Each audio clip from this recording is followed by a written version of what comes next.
స్వచ్ఛత అంటే నందిని పాలు మరియు పెరుగు. నమస్తే, మీరు చూస్తున్న సుమన్ టీవీ. నేను మీ కీర్తి. నాతో పాటు ప్రముఖ ఆస్ట్రాలజర్ బ్రహ్మశ్రీ గౌరిగుంట్ల సురేష్ బాబు గారు ఉన్నారు.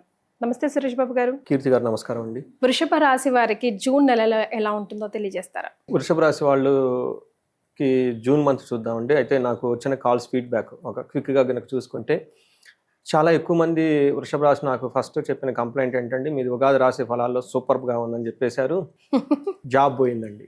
ఓ అండ్ వృషభ రాశి వాళ్ళు సూపర్ ఉందని చెప్పేశారు, భార్య భర్తలు గొడవ పడ్డామండి. వృషభ రాశి వాళ్ళు సూపర్ ఉందని మీరే చెప్పారు, ఇదిగోండి అని లింక్ కూడా పెట్టిన వాళ్ళు ఉన్నారు నాకు. మళ్ళీ రిఫరెన్స్ గురించి ఓకే, అందరూ ఫైటింగ్ లేయడానికి వచ్చారు. అంటే వాళ్ళకి నెగిటివ్ ఎక్స్పీరియన్స్ అయింది. అది ట్రూ అండి. నేను మే మంత్ రాశి ఫలాలు అలా కూడా చెప్పాను. ఒకసారి మే మంత్ రాశి ఫలాలు కూడా చూసుకోండి, కంపేర్ చేసుకోండి ఈ మంత్కి ఎలా ఉంటుంది అనేది. అంటే 1 మంతే కదా, ఈజీగా కంపేర్ చేసుకోవచ్చు ఇన్సిడెన్సెస్.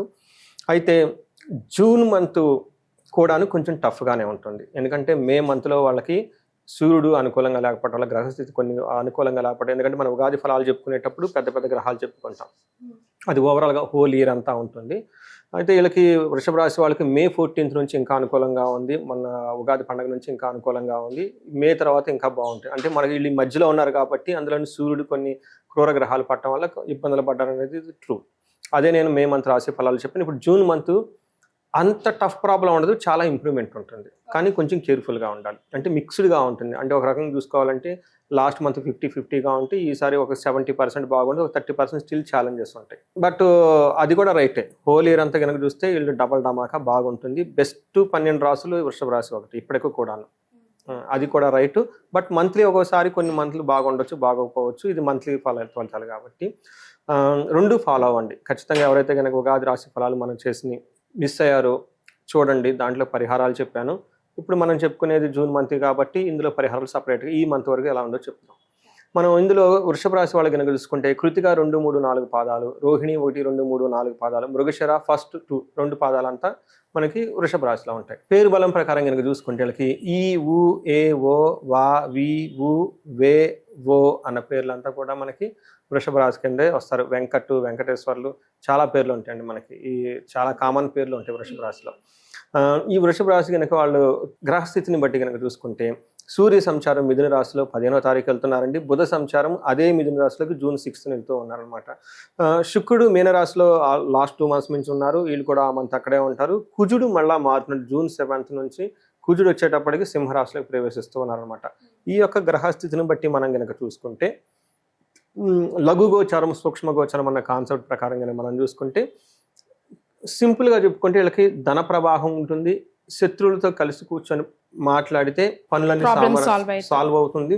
సంపదలు కూడా వచ్చేస్తాయి. అంటే ధనం ఒకటే కాదండి, ఐశ్వర్యం అంటారు కదండి, ఇంట్లో కావాల్సింది లేదా ఏమైనా ఉంటే అవన్నీ పీస్ ఆఫ్ మైండ్ అవన్నీ వచ్చేస్తాయి. అర్ధ ప్రాప్తి, అగైన్ ధన ప్రవాహం. సో ధనానికైతే చాలా బాగుంటుంది, there is no doubt on that.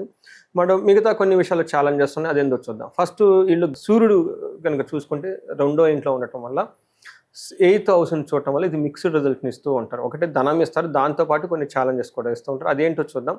వీళ్ళకి ఏమవుతుందంటే, హీనత్వం, దుష్ట సంసర్గో, మనస్తాప, శిరోవేద, నిష్ఫలం కృషి వాణిజ్య విత్తరాశిగతో రవి అని చెప్తారు. 2వ ఇంట్లో కనుక రవి ఉంటే ఏమవుతుందంటే హీనత్వం, అంటే నీచబుద్ధి వచ్చేస్తుంది వాళ్ళకి. అయ్యో ఏదో చేసేద్దామే.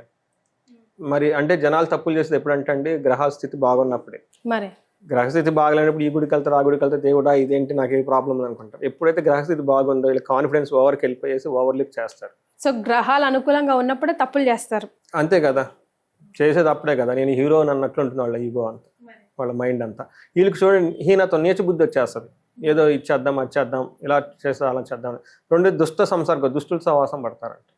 తర్వాత మనసులో అలా అని రాంగ్ చేస్తున్నానని ఫీల్ అవుతూ ఉంటారు, తలనొప్పి వచ్చేస్తుంది. తర్వాత ఏదైనా కనుక వ్యాపారం కానీ బిజినెస్ కానీ ఈ టైంలో కొత్తది స్టార్ట్ చేసినా, కొత్త ప్రాజెక్ట్ తీసుకున్నా దానితో వాళ్ళకి ఉపయోగం కనపడదు. అంటే ఎక్కువగా ప్రాఫిట్స్ అనేది ఒకటి, కేర్ఫుల్గా ఉండాలి. తర్వాత వీళ్ళకి గొడవలు అయ్యే అవకాశం కూడా ఎక్కువగా ఉంటుంది, కొంచెం జాగ్రత్తగా ఉండాలి. బట్ ఇది వదిలేస్తే అంటే మ్యాక్సిమం వీళ్ళ యొక్క డిసిప్లైన్ ఇంపార్టెంట్. బట్ అతను చేయాల్సిన పనులన్నీ మంచి పని చేస్తుంది. ధనం ఇస్తాడు, గౌరవాన్ని ఇస్తూ ఉంటారు, అన్నీ ఇస్తూ ఉంటారు, బంధువులతో కలిసి వెళ్ళిపోతూ ఉంటారు, హ్యాపీగా ఉంటారు. బట్ ఇది డ్రాబ్యాక్. అంటే వీళ్ళ యొక్క గ్రోత్ వీళ్ళ చేతిలోనే ఉంటుంది ఈ వృషభ రాశి వాళ్ళకి. ఓకే. తర్వాత మనకి కుజుడి కనుక చూసుకున్నాం అనుకోండి, అగైన్ కుజుడు మిక్స్డ్ రిజల్ట్ ఇస్తున్నారు. వీళ్ళు ధనాన్ని తీసుకొని వస్తూ ఉన్నారు, కానీ ధనంతో పాటు వీళ్ళకి కొన్ని టఫ్ సిచ్యువేషన్స్ కూడా వస్తుంది. మానసిక ఒత్తిడి చాలా అధికంగా ఉంటుంది. మన మహర్షులు ఏం చెప్తారంటే భాగ్యహాని, భయం, క్రూరం, బంధువైరం, ధనక్షయం అని చెప్తూ ఉంటారు.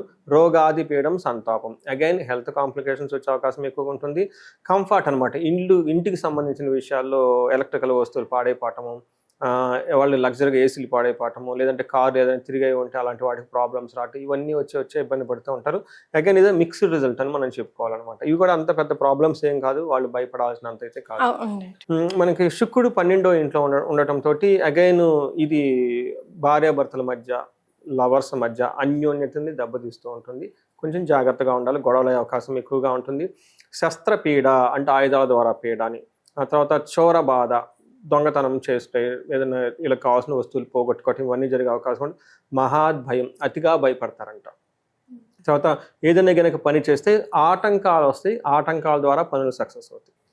గుర్తుపెట్టుకోండి, పనులు అవుతాయి కానీ డిస్టర్బెన్సెస్ వస్తాయి. కాబట్టి ముందుగానే ఎక్స్పెక్ట్ చేసుకొని పేషెన్స్గా సహనంగా ఉండాలి. ఇన్ కేస్ ఏదైనా ఎక్కడైనా డిస్టర్బెన్స్ వచ్చినా ఆ టైం పెట్టుకోండి, మార్జిన్. ఓకే, 10 అవర్స్లో ఏది ఇంకో 2 అవర్స్ ఎక్స్ట్రా పెట్టుకోండి, ఆ టైం లైన్ పెట్టుకుంటే ఆ టైం విత్ ఇన్ టైంలో వాళ్ళు అన్నీ కంప్లీట్ చేస్తారు. తర్వాత ఇవి మనకి గ్రహాలు, 3 గ్రహాలు ఇచ్చే ఒక రిజల్ట్. మరి నక్షత్రాల ప్రకారం వృషభ రాశి వారికి ఎలా ఉంటుందండి? నక్షత్ర ప్రకారం చూసుకున్న వీళ్ళకి మిక్స్డ్గా ఉందండి. ఒకటి వీళ్ళకి ధన ప్రవాహం ఉంది, రెండోది క్షేమంగా ఉంటారు, డబ్బు ఉంటుంది, క్షేమం ఉంటుంది. ఇంకేం కావాలి, మధ్యలో డిస్టర్బెన్సెస్ ఉంటాయి. అదేందో చూద్దాం. కృతికా నక్షత్రం కనుక చూసుకున్నాం అనుకోండి, వీళ్ళకి ఐశ్వర్యవంతంగా ఉంటుంది, ధనలాభం ఉంటుంది, మృష్టాన్నం ఉంటుంది, నైస్ ఫుడ్. తర్వాత ఛాలెంజెస్, కలహము, బంధనము, నాశనము చూపిస్తుంది. అంటే ఏదో ఒక పని కోల్పోతారు, తద్వారా వీళ్ళు మెంటల్గా అప్సెట్ అవుతారు, కన్ఫ్యూజ్ అయిపోతూ ఉంటారు, భయపడుతూ ఉంటారు, ఎలా వెళ్ళాలో ముందుకు తల్లిదండ్రుల సిచ్యువేషన్స్ వస్తుంది. అవి చిన్నవి కావచ్చు, పెద్దవి కావచ్చు. తర్వాత రోహిణీ నక్షత్రం వాళ్ళకి అగైన్ ఐశ్వర్యవంతంగా ఉంటుంది, సంపదలు ఉంటుంది, ధనలాభం ఉంటుంది. వీళ్ళకి కలహము, నాశనము చూపిస్తుంది. సంథింగ్ ఏదో పోగొట్టుకుంటారు, తద్వారా గొడవ పడతారు. ఇందులో ఒక ముఖ్యమైన నోట్ ఏంటంటేనండి, ఈ రాశి వాళ్ళు గమనించాల్సింది, సూర్యుడు ఏ నక్షత్రంలో ఉంటే ఆ నక్షత్రం వాళ్ళకి మంచిది కాదు. మనకి రోహిణి కార్త అంటారు, తర్వాత మనకి కృతికా కార్త అయిపోయింది, కృతిక, రోహిణి, మృగశిర కార్తెలు వస్తుంది అనమాట. 13 days ఉన్న టయాన్ని కార్తె అంటారు. ఏ కార్తె అయితే జరుగుతుందో ఆ నక్షత్రం వాళ్ళకి మంచిది కాదండి. ఇది మన శాస్త్రం. ఎందుకంటే రోహిణి కార్తెలో రోహిణి నక్షత్రం వాళ్ళకి హెల్త్ బాగుండదు. కొంచెం జాగ్రత్తగా ఉండాలి. పర్టికులర్గా chest related problems, heart related problems ఎవరైనా కనుక ఉంటే చాలా కేర్ఫుల్గా ఉండాలి. సమ్మర్ కాబట్టి నీళ్ళు ఎక్కువ తీసుకోవాలి, ఫ్రూట్ జ్యూసెస్ ఎక్కువ తీసుకోవాలి. అనుమానంగా ఉంటే ఇప్పుడు బయటకు వెళ్ళదని చక్కగా ఇంట్లో ఏసీలో కూర్చొని పడుకోండి. ఈ పెళ్ళిళ్ళని ఇవన్నీ పెట్టుకోవద్దు. ఎందుకంటే మీకు రోహిణి, మృగశిర నక్షత్రం వాళ్ళకి సూర్యుడు ఆ సొంత జన్మ నక్షత్రంలో వెళ్తున్నారు కాబట్టి అనుకోని సంఘటనలు జరిగే ఉంటాయి. అది కూడా హెల్త్కి రిలేటెడ్ ఉంటాయి కాబట్టి జాగ్రత్తగా ఉంటుంది. రైట్. తర్వాత మృగశిర నక్షత్రం వాళ్ళకి వీళ్ళు కొంచెం జాగ్రత్తగా ఉండాలి. ఈ 3 నక్షత్రాలు చూసుకుంటే వీళ్ళకి ఐశ్వర్యవంతంగా ఉంటుంది, ధనలాభం ఉంటుంది.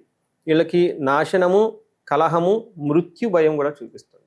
కొంచెం జాగ్రత్తగా ఉండాలి. అయ్యో ఏదైనా పోతుందేమో, అంటే మృత్యు అంటే మన సినిమాలో చూపించదు కాదు, ఇక్కడ మన సంస్కృతిలో మీనింగ్ గ్రోత్.